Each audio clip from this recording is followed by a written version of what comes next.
The moment of death reveals a person's true face and the condition of his heart.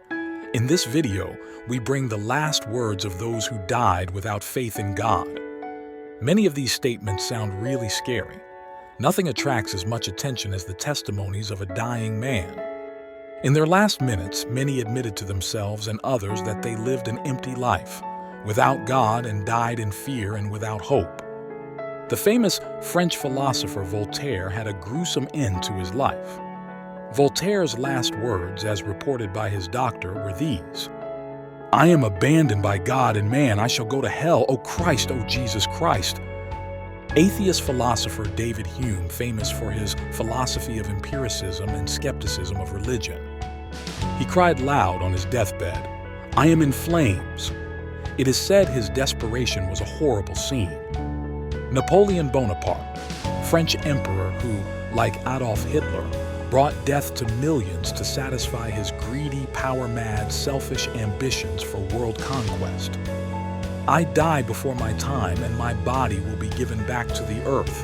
Such is the fate of him who has been called the Great Napoleon. What an abyss between my deep misery and the eternal kingdom of Christ.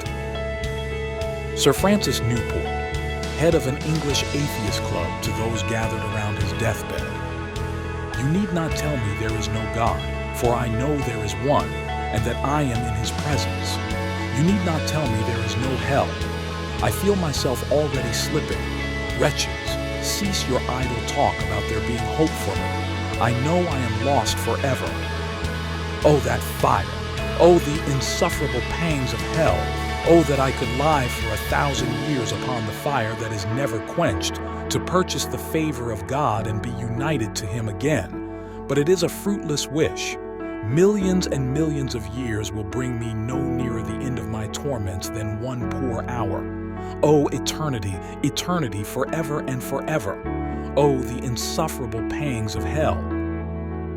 Charles Kniffen, the French king, urged on by his mother, he gave the order for the massacre of the French Huguenots, in which 15,000 souls were slaughtered in Paris alone, and 100,000 in other sections of France, for no other reason than that they loved Christ. The guilty king suffered miserably for years after that event. He finally died, bathed in blood bursting from his veins. To his physicians, he said in his last hours, "Asleep or awake, I see the mangled forms of the Huguenots passing before me. They drop with blood. They point at their open wounds. Oh, that I had spared at least the little infants at the bosom! What blood! I know not where I am. How will all this end? What shall I do? I am lost forever. I know it. Oh, I have done wrong." Joseph Stalin, Soviet Georgian revolutionary and politician. In a Newsweek interview with Svetlana Stalin, the daughter of Joseph Stalin, she told of her father's death. "My father died a difficult and terrible death. God grants an easy death only to the just." At what seemed the very last moment, he suddenly opened his eyes and cast a glance over everyone in the room.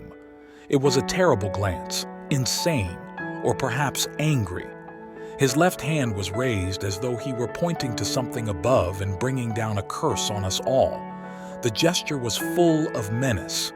The next moment he was dead. "Gandhi, at his death," he said, "For the first time in 50 years, I find myself in the slough of despond. All about me is darkness. I am praying for light." Anton Levy, author of the Satanic Bible and high priest of the religion dedicated to the worship of Satan. One of his famous quotes was, "There is a beast in man that needs to be exorcised, not exorcised."